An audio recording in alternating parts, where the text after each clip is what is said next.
Et moi, la première année de Darius, le Mède, j'étais auprès de lui pour l'aider et le soutenir. Maintenant, je vais te faire connaître la vérité. Voici, il y aura encore 3 rois en Perse.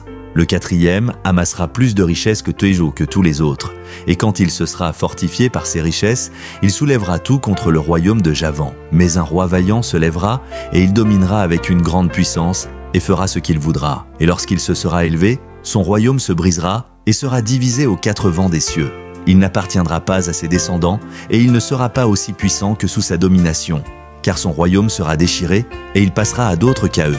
Le roi du Midi deviendra fort, mais un de ses chefs deviendra plus fort que lui et dominera. Sa domination sera puissante. Au bout de quelques années, ils s'allieront et la fille du roi du Midi viendra vers le roi du Septentrion pour établir un accord, mais elle ne conservera pas la force de son bras, et lui et sa postérité ne subsisteront pas.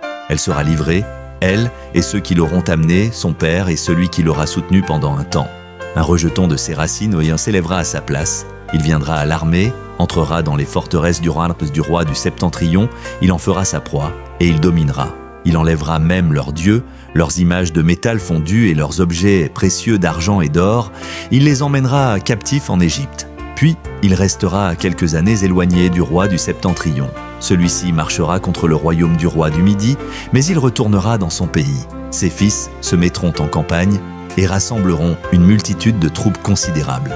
L'un d'eux s'avancera, débordera comme un torrent et reviendra livrer bataille jusqu'à la forteresse. Le roi du Midi s'irritera, il sortira et attaquera le roi du Septentrion.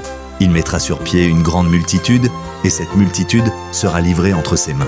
La multitude sera fière et le cœur du roi s'enflera. Il fera tomber des milliers, mais il ne triomphera pas.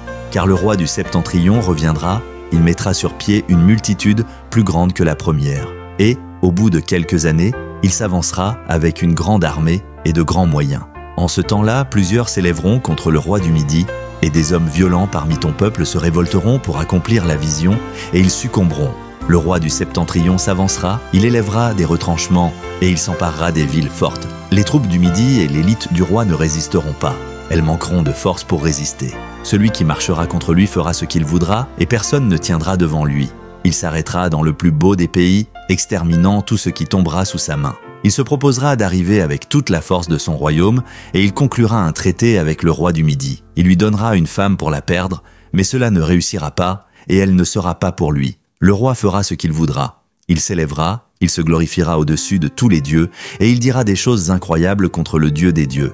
Il prospérera jusqu'à ce que la colère soit consommée, car ce qui est arrêté s'accomplira. Il n'aura égard ni au Dieu de ses pères, ni à la divinité des femmes. Il n'aura égard à aucun Dieu, car il se glorifiera au-dessus de tous.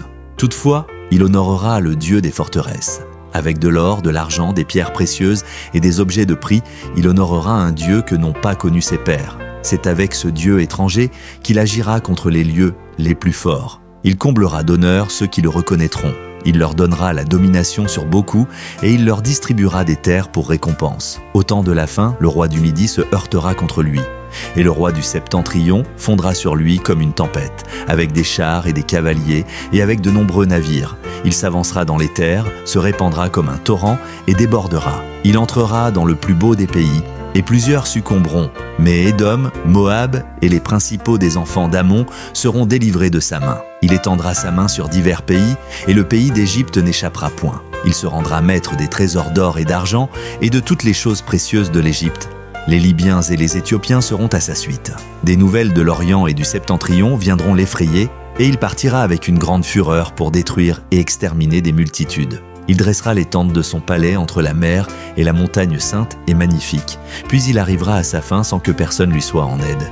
En ce temps-là se lèvera Michaël, le grand chef, le défenseur des enfants de ton peuple, et ce sera une époque de détresse telle qu'il n'y en a point eu de semblable depuis que les nations existent jusqu'à cette époque. En ce temps-là, ceux de ton peuple qui seront trouvés inscrits dans le livre seront sauvés. Plusieurs de ceux qui dorment dans la poussière de la terre se réveilleront, les uns pour la vie éternelle et les autres pour l'opprobre, pour la honte éternelle. Ceux qui auront été intelligents brilleront comme la splendeur du ciel, et ceux qui auront enseigné la justice à la multitude brilleront comme des étoiles, à toujours et à perpétuité. Toi, Daniel, tiens secret de ces paroles et scelle le livre jusqu'au temps de la fin. Plusieurs alors le liront, et la connaissance augmentera. Et moi, Daniel, je regardais, et voici, 2 autres hommes se tenaient debout, l'un sur un bord du fleuve, l'autre sur l'autre bord du fleuve. L'un d'eux dit à l'homme vêtu de lin qui se tenait au-dessus des eaux du fleuve: « Quand sera la fin de ces prodiges ?» Et j'entendis l'homme vêtu de lin qui se tenait au-dessus des eaux du fleuve.